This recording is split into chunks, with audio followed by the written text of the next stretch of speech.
Hello and welcome to City Conversations. Today we have with us Brad Whited and Tony Coleman, the director and deputy director for the airport, with 22 and 25 years respectively with the city, and much longer with that actually in airport aviation work that they've been doing here for other municipalities and other areas as well. But we're really here to talk about the airport the city runs, which many people I don't think realize is actually a City of Fayetteville asset, and how that works. So welcome Tony, and welcome Brad. Kevin. We appreciate you being here. It's good. So one thing before we started to talk about what exactly the airport does, Brad, we were saying beforehand, let's share a little bit with our audience exactly what the history is behind how the city got into running an airport. Well, kind of a quick history. Post-World War II, 1948, the city council took it upon themselves to indicate they needed a modern commercial airport. That was a trend at the time, nationally, and no one else in the local area really showed an interest. So the city council engaged on that process, purchased some land down where our current location is now, and started the process, created an airport commission, and off we were running in 1948. So from 48 all the way up to 2018, long time we've been doing this, so I imagine we're doing it pretty well. A lot of changes. One question I'm sure many people ask is, well, hey, I wonder if we're making money from this thing, and does that cost the city taxpayers any money? So, Tony, can you address that? Is this a taxpayer-funded airport? How does that work? It is not a taxpayer-funded airport. Right now, we basically have been self-sufficient for the entire time that Brad and I have been there. The dollars that go into the general fund are not supporting the airport. Now, in the event that there was an issue where we had financial problems, the city would support us. But as I said before, we've been self-sufficient for over 25 years. Yeah, actually, since 1994, and prior to that, it was a contribution from the general fund, but not since 1994. Okay, well, I think that's important for our residents to know, that that's one of those enterprise type funds arrangements where it actually does fund itself, and so the better you do, the better it funds itself, and we just keep going. So, long time we've had this thing running. What do you like best about the jobs that you have here, working for the city and working at the airport? Well, I've been in airports for 41 years, so I like the environment. I like the variety that you have in a smaller airport like Fayetteville. I get to deal in all kinds of all the issues of the airport spectrum. But I focus on grants. Okay. And what about you, Tony? What do you like best about your job? From my perspective, what I like best about the job is the people we serve and the people that I work with. You know, as a military retiree, when I see the folks coming in and out of the airport, I see the wives who have to watch their husbands go off and the children, and they wait for that service member to leave, and then they cry in their own corner. I know that used to be my wife. So I really like the people we serve, as well as the business population that we serve at the airport, but particularly those military persons. Sure. And the people that I work with. The city of Fayetteville is a great place to work with great people. That is a great place. I've been here for 3 years now, and I'm glad you mentioned the military part of that, because for me, same thing. I know my family has watched me come and go from that airport several times for R&R during deployments several years ago. So it is very good to serve that part of the community. And back to the grant point you made a minute ago, which we'll talk about in a little bit, becomes a very important thing as we talk about renovations of the airport, because grants mean money that the taxpayers or our funds don't have to pay for, which is an important asset. And when we talked about the airport being financially independent, that's operational and capital dollars. Sure. So let's go back to, though, two of you here, obviously, that are from the city that run the airport. Tony, tell me about the employees we have that work for it. The airlines don't work for us. We don't work for them. We're there to support them. But what do we have from a city employee perspective who's there to run the airport from the behind the scenes? We've got about 17 City of Fayetteville employees. Those persons include Brad and myself, the airport management. We have an administrative staff. We also have the custodial staff. We have the folks that are part of my maintenance team. And in concert with them, we have a contingent that comes from our police department and our fire department. They're all part of the process, and they support us in that endeavor. A lot of what we do involves safety and security. So when you look at that aspect of it, we've got the bomb dogs that come out and support our efforts, and the persons that are in charge of that tend to bring a lot of other folks to our airport for training purposes. That gives an additional level of visibility and make sure that we are doing the things that we ought to be doing. Yeah, you mentioned the response part there from a safety and security perspective. I've had the opportunity, of course, with you all to be out on the flight line with the responders out there, and holy cow, I know that takes a special crew. I mean, the firefighters are already trained, of course, in doing what they do, but this crew that you have out there for you is specially geared towards firefighting in an airport scenario. That's correct, and we run quarterly drills to make sure that they are able to perform those functions, to get to the center point of the largest runway within 3 minutes, and they normally make it within the 2-minute time frame. But they are well trained and ready to do what needs to be done in case there was an actual emergency. Sure. Yeah, and our police and our fire are in addition to our 17, so we have about 28 if we include the 6 firemen Okay. and the 5 policemen that Okay. That's we correct. have stationed at the airport. They're exclusively at the airport. Right. Focus areas we mentioned a little bit before. You mentioned grants. Tell me a little bit about that from your side, focus area and the grants, and how that works for you. Well, airport is a very has a lot of capital assets, runways, taxiways, pavement, buildings. So all those things need to be fed. And I did a little summary last year, and in the 22 years, by the time we conclude our terminal renovations in another 3 years, we will have gained $109 million in federal state grants to support projects in just the last 22 years. Wow, So that's amazing. that's significant. And the airport has a passenger facility charge, which is allowed by the FAA. It's collected by the airlines, and it is used to have a 10% match, which is required from the community. But the airport generates an additional fund to pay that. So that would be about $10 million based on $100 million projects. So it takes a lot of work to build relationships and bring that into the community, but many times local contractors are benefiting from that $100 million in construction. Sure. And I'm sure you're using quite a few of those now as you go through the renovation project. Yes, there is about 40% of all of them are from local. Okay. And then from a focus area for you, Tony, what's your focus area as the deputy director for the airport? What do you look to do most? The areas that I've focused on primarily have been the finance and administration, as well as the safety and security. As Brad has already talked about, we look at getting the grants that need to come to the airport from the FAA, from the NCDOT, and then we create additional funding like the customer facility charge, the passenger facility charge, and we try to go out and ask for private investment in some of the things that we're doing so we can work collaboratively with people that want to do things on the airport and use part of our money as well as part of their money to make those things happen.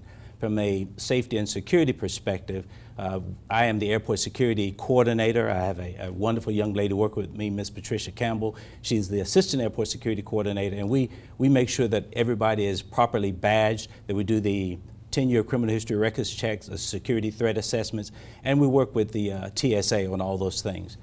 When it comes to working with other communities, we engage, particularly for our annual disaster drill, our triennial disaster drill, our annual tabletop. We engage the schools, and we'll bring those people out, we'll moulage them, put all the fake blood and all that stuff on them so that they can participate with us in making sure that the airport is safe and secure. I think we're actually looking at footage of that right now. Oh, yes. What we had going on there from this past year. And the airport just is a heavily regulated operation. We got federal aviation regulations, which are, and then TSA regulations that we have to comply with. So it takes a lot of work and to make sure we're in compliance with all those. Sure. And we've been extremely grateful for the emergency medical services, for the folks at our city communications, for Douglas Byrd, Fayetteville Christian, a lot of the schools that have participated in this process and agreed to let their students come over and help us out. We have mental health, we have the Red Cross, all of those folks from the Sheriff's Department, Highway Patrol, local law enforcement, all of them are part of that process to make sure that Fayetteville Regional Airport is as safe and secure as possible. Sure. Yeah, you've got to be trained and Got to ready. be trained. From an airline perspective, Tony, tell me a little bit about the number of airlines we have, who they are, and how that process of selection works. Do they select us or do we select them? What determines the number of flights in and out of our airport? I think we're both beggars. We want them, they want us, but Brad will probably talk in just a minute about what really the airline uses to make a determination as to whether to come to Fayetteville or not. But we've got three major carriers. We've got American flying directly into Charlotte, we've got Delta flying directly into Atlanta, and we've got United flying directly into Washington Dulles. American right now is flying 7 flights in and out. Delta is flying 5 in and out, giving them 10, and then United is flying 3 in and out each day. So we've got 15 flights in and out each day, Wow. or 30 total. That's quite a bit. And it starts very early in the morning. It starts very early in the morning, and one of the things that we really try to put out to people is that while we are convenient, if you're catching one of those early flights, show up early. It's funny you mention that because we learned that lesson a few weeks ago. My daughter was flying up to New York and she was on the 6 o'clock or 6:05 flight. So we said, oh, we'll get there around 5:15. We got there at 5:15 and she almost didn't make her flight. That's Yeah, really you too wanna There was a show up line Everybody snaking shows around up at upstairs. 5. Yeah, Right. so we learned, I think there were 3 flights going out at the And- same time.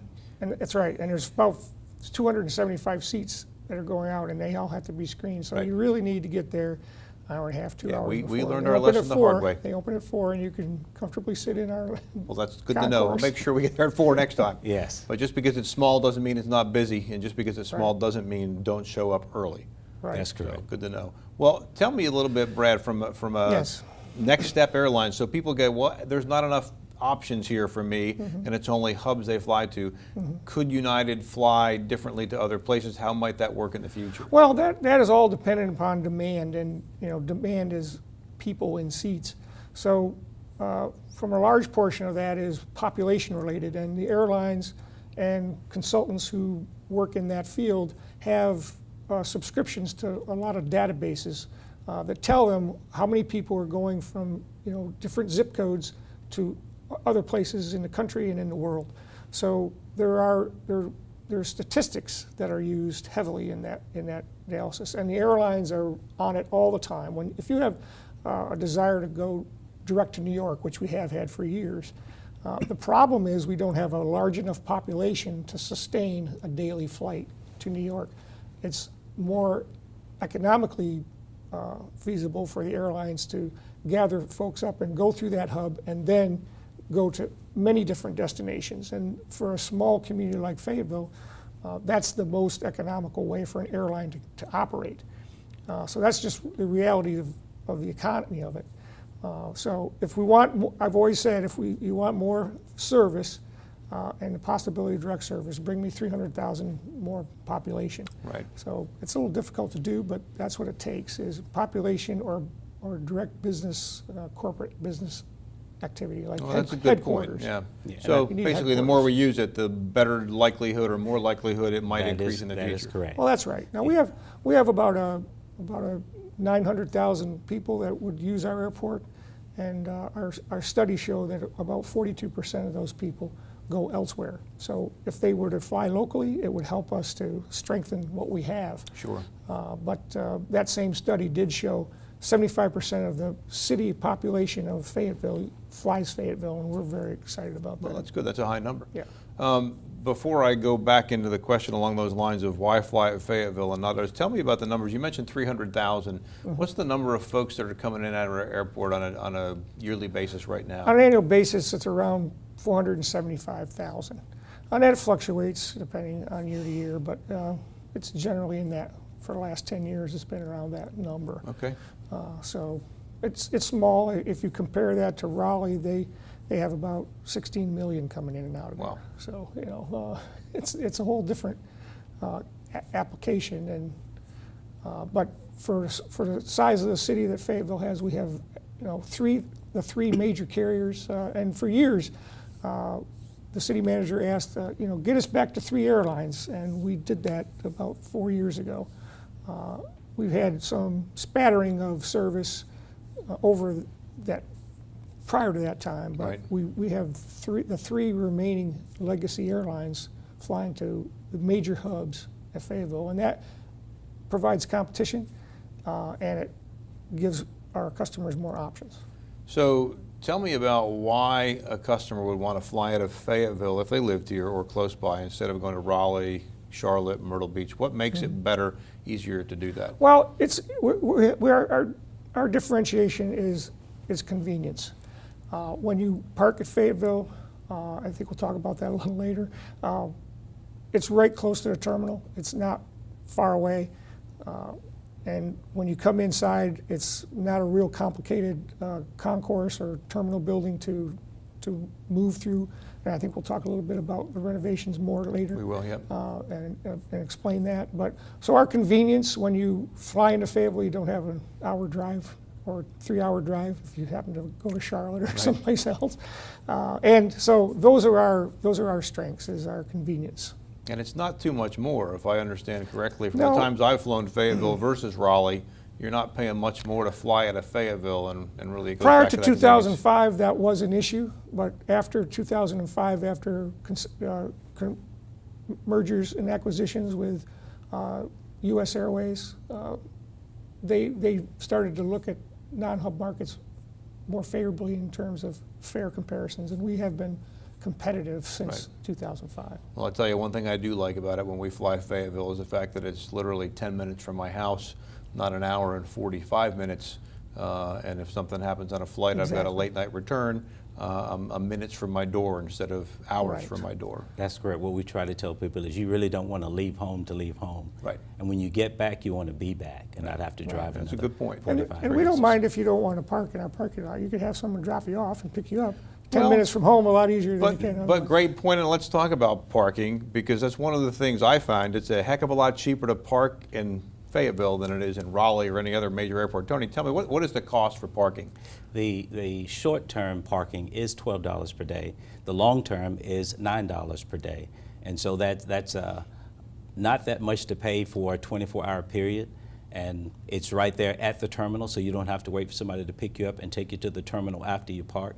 It's a short walk to the terminal, and you can just go from there. Right. It is extremely convenient. I want to say it's 150 meters maybe on a At the long way. most. Depending At where the you, most. depending where you are. Yeah. So it's pretty close. And also out in that parking lot, we have some great rental car companies as well, which are also very convenient. We do. We have all of them. We have Avis, Budget, Hertz, National, Enterprise, Alamo, Dollar, Thrifty. So anybody who was not coming to the airport to fly out could come to the airport to drive out.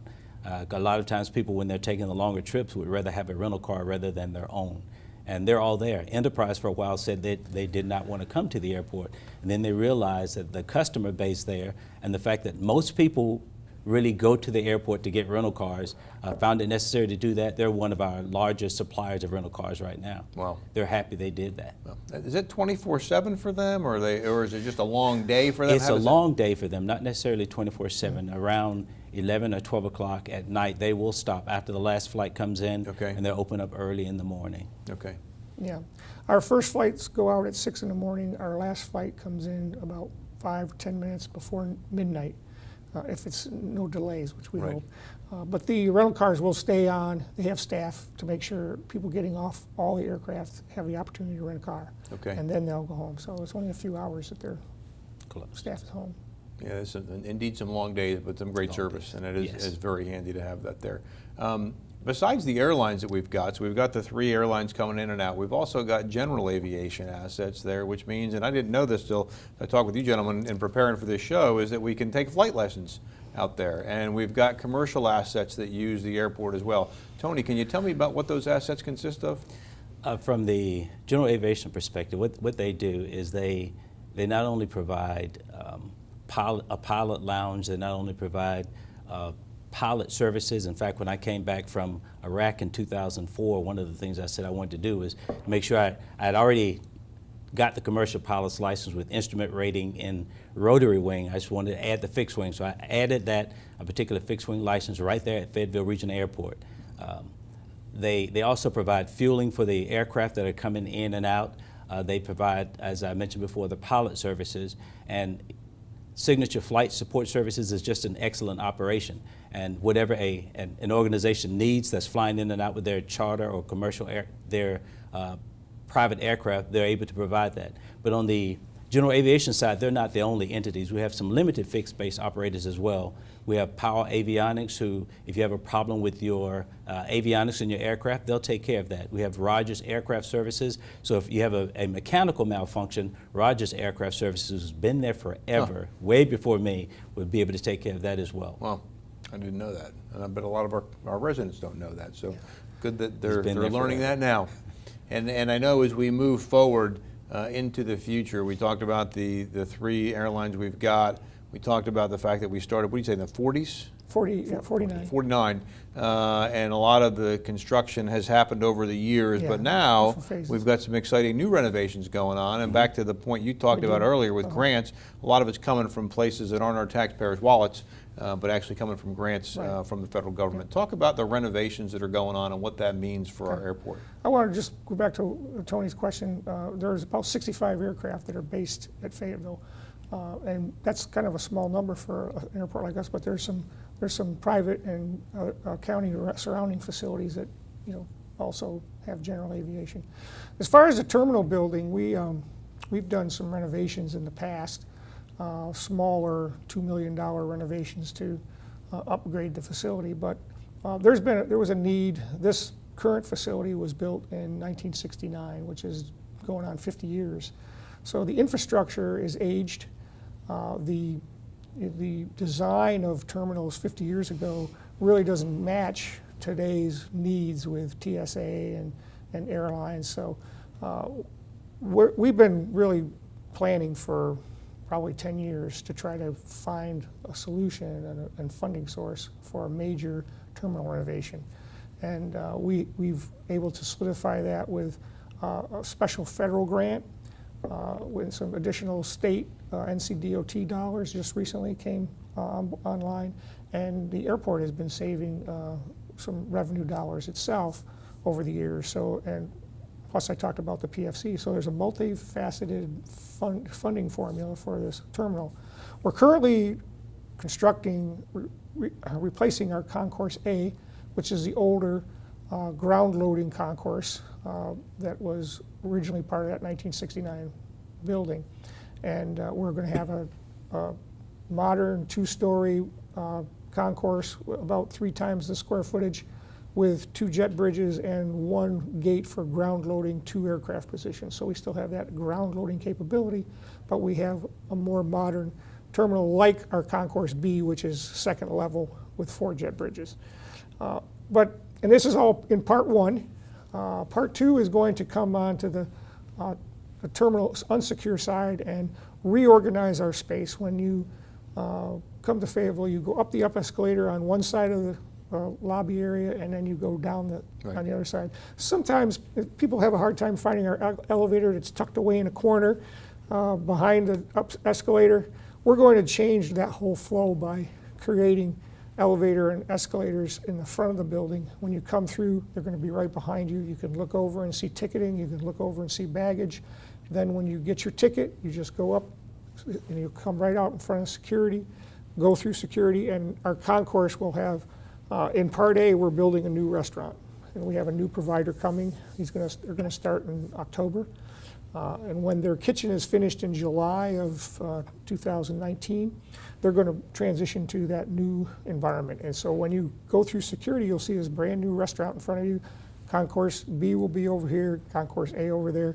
We're going to renumber our gates. We have, right now, we used to have A1, A2, A3, B1, 2, 3. And some people would get confused if they're supposed to be at B2 or A2. So we're going to have 7 gates, and it's going to be 1 through 7. And you'll be able to see the signage, and you'll know exactly where you're going to go. So the reorganization of the space from 50 years ago is going to increase the customer experience to a positive throughout the building. And that's one thing we're really excited about. We're also going to modernize the facilities. Some of the bathrooms are going to be brand new, and the ceilings will be addressed, and it's going to have a more modern feel to it.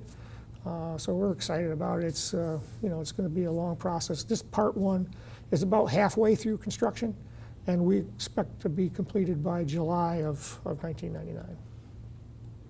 of next summer then, really? 2099, I'm sorry, I'm Yeah. back a couple centuries back, a couple decades back. So yes, really less than a year from now. 2019, yes, no, about Okay. a year. Well, that is coming pretty quick. Yeah, Well, I'm it's excited to see 18-month that. So, construction schedule. and you said Terminal A, so Terminal B, the newer one, is not changing at all. That's really where it's already going to. Well, that was built in 1987. Okay. We may change out some carpets in there. But no structural changes. No, not really. A few things. We're going to be replacing, hopefully replacing, there's an item going to the city council. But we're hoping to replace 2 of the jet bridges that are older there as part of this process. But primarily it's going to remain the same. And of course, with those 7 gates out there, I would imagine we're prepared to expand into the future should other airlines decide to come in here. So we could easily move up to that next level of service. Absolutely, and Yes. you know, the airport itself has tremendous capacity. Our runway configuration allows us to have 230,000 operations a year. We have about 30,000. So Wow. we have a lot of capacity airside. In a terminal, it's a very similar thing. When we complete this renovation, we've gone from 4 jet bridges to 6 jet bridges, and we'll have 7 gates. And the airlines that we have now, they really occupy only 4 of those gates. So we'll have capacity for additional gates. And if the airlines that we have servicing us now decide they want to add another flight to a community or additional flights to the hub, they can use that gate at other times during the day. There's a tremendous capacity and time flow because we've got, generally, once we get past the morning flights, the flights are about an hour, hour and a half apart. Mm-hmm. So there's all those times in between that they could be flying another Okay. destination. Sure. If the population were to respond or the demand would grow. Well, that's good to know. Well, I hope that from listening today, our guests have learned, if nothing else, that flying Fayetteville is an important thing to do. And the more we fly, the more likelihood we can get more airlines in here. Exactly. So I would encourage our residents to do that. So the more you fly Fayetteville, the better we can serve you. So with that, Brad and Tony, thank you very much for being here with us today. We hope you've enjoyed this episode of City Conversations.